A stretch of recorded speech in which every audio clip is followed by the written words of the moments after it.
बहिरुष्णकटिबंधीय चक्रवात के ठंडे वातावरण के सहारे बनने वाले मेघ होते हैं मध्य कपासी, कपासी वर्षा, कपासी वर्षास्त्री। तो ये आंसर नंबर सी इसका सही है। इसका मतलब ये होता है कि वे चक्रवाती वायु प्रणालियाँ जो उष्णकटिबंध में दूर, मध्यम, उच्च अक्षांशों में विकसित होती हैं उन्हें बहिरुष्ण या शीतोष्णकटिबंधीय चक्रवात कहते हैं। यानी देखिए कहा जाए दूर मतलब ये होता है कि भूमध्य रेखा से दूरी, ठीक है। और ये जो मध्य की बात हो रही है, मिडिल, यानी 23.5 के ऊपर जो है, यानी कर्क रेखा के ऊपर और मकर रेखा के नीचे।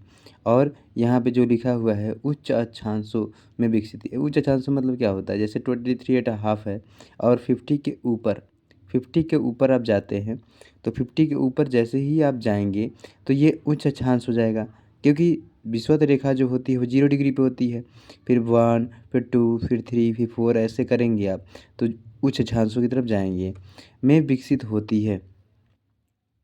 मतलब वहाँ उनका विकास होता है। अच्छा, उसे बहिरुग्ण या शीतोष्णकटिबंधीय चक्रवात कहते हैं। यानी बहिरुग्ण यानी जो बाहर से बाहर हो, यानी विषुवत रेखा से काफ़ी दूर हो।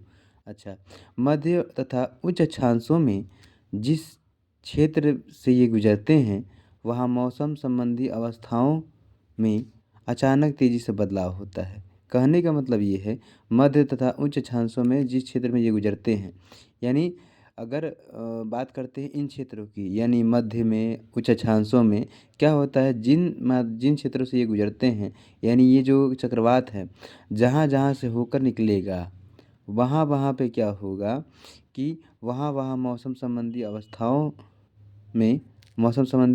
अवस्थाओं में अचानक तेज़ी से बदलाव होगा। या तो जैसे कहा जाए कि बारिश आ सकती है, या कभी कभी क्या होता है कि बर्फ़बारी हो सकती है। तो ये सब चीज़ें होती रहती हैं। अब बात करते हैं इसके बारे में और डिटेल में बात करते हैं। तो बात ये करते हैं कि बहिरुग्ण कटिबंधीय चक्रवात ध्रुवीय वातावरण के साथ साथ बनते हैं। यानी ध्रुवीय वातावरण पहले बनता है, वातावरण जनन जो होता है, ऐसे वातावरण होता है, ये वातावरण बनता है। वातावरण में क्या होता है, साथ साथ बनते हैं। इस चक्रवात में कोष्ण वायु क्षेत्र या कोष्ण खंड ठंडे अग्रभाग व पिछले शीत खंड में बीच में पाया जाता है।